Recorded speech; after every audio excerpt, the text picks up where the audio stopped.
like someone will come and spit acid on my face or cut off my hair or shoot on my leg. They want to treat me like a slave.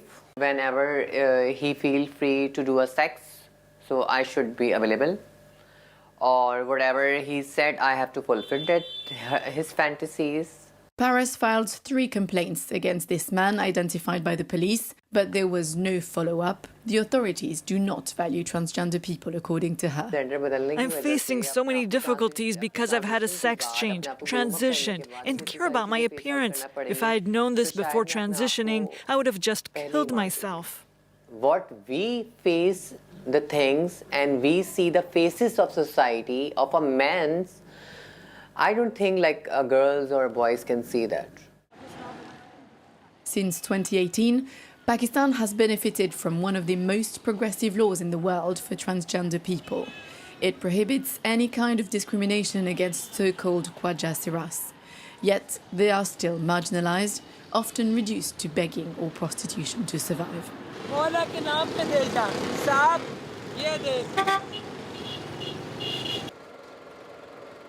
Some religious political parties are even questioning the Transgender Persons Act. This is the case of Jamaat-e-Islami, who's demanding a revision of the law. We only oppose aspects of the law that are religiously against our constitution.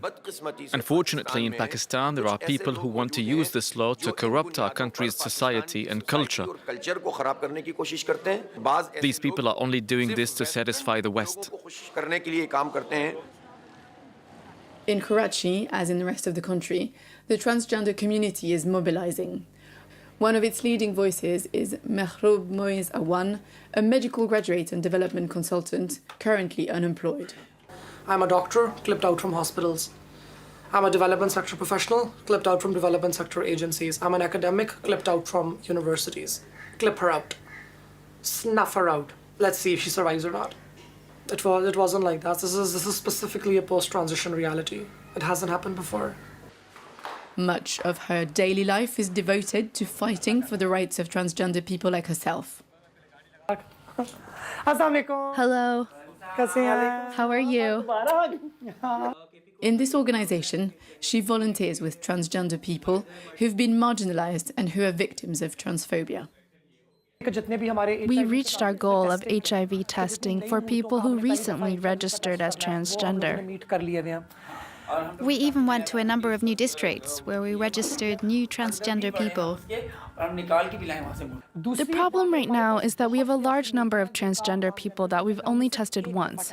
And I think it's important, rather than registering new members, to go back and retest the old ones.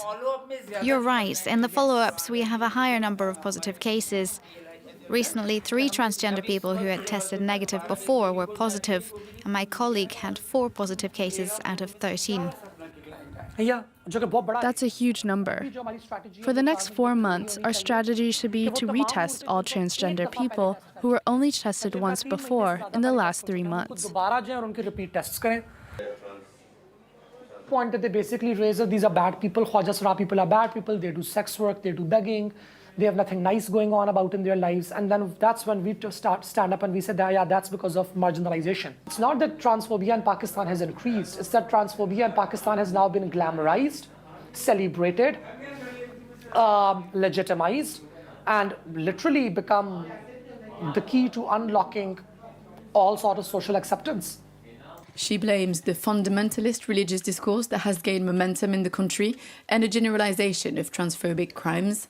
At least 18 transgender people were killed in Pakistan last year, the highest rate of transphobic murders in Asia, even though the country has a law to protect khwaja siras.